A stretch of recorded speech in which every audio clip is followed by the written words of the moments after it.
So this is going to be Cobra, Up Dog, Sphinx, whatever you want to call it. Pretty much all we're doing is trying to get a nice backward bending of the whole spine. Not just the lower back, but the mid back. You know, we're talking about how people are rounded forward. So I'm going to show you the modifications for that to make that happen. So Amber is doing pretty good on her elbows. Let's just stay on her elbows for now, because some of you are going to have to do that rather than going into the straight arm variation right away. So if you are on your elbows, see how her shoulders are hunched up like that? Don't let that happen. Push your elbows down into the ground and try to make this flatter rather than her ears up to her shoulders up to her ears. She is going to push her shoulders away from her ears down into the ground. Very good. Okay. As she does that, she's going to lift her chest up, not straight up and not straight toward the wall in front of her, but for the corner of the wall where it joins the ceiling. Okay, very good. Careful not to crank your neck so much. You should just be looking straight ahead. Very good.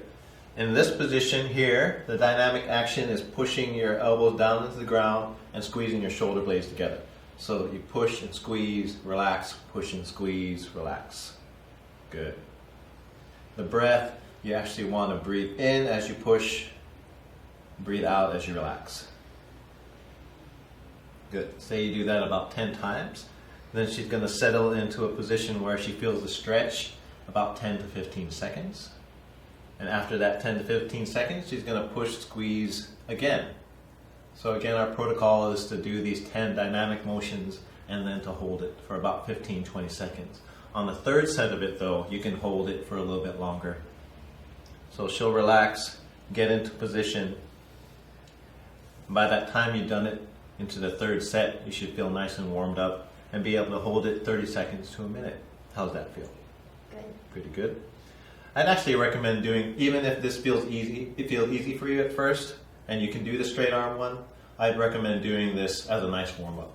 So she's pretty warmed up by now, so let's go and straighten out your elbows. Her hands are going to be out in front of her a bit, hands shoulder width apart.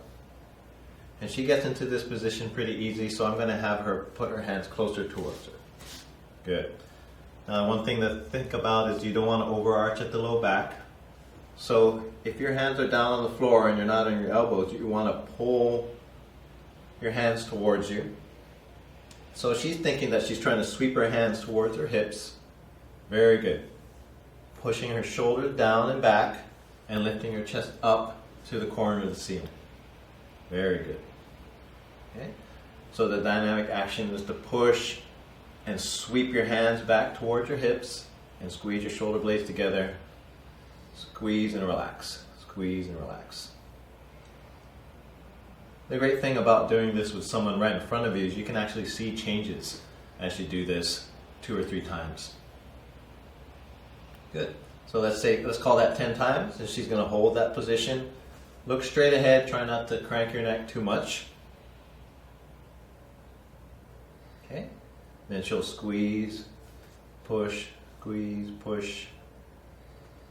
It's helpful to have a point where you can think about what do I have to fold around. For her, it's her mid-back right below the shoulder blades. Okay. Some of you might feel it a little bit differently. Then she'll relax and hold this. What you want to think about is your ribs are lifting up.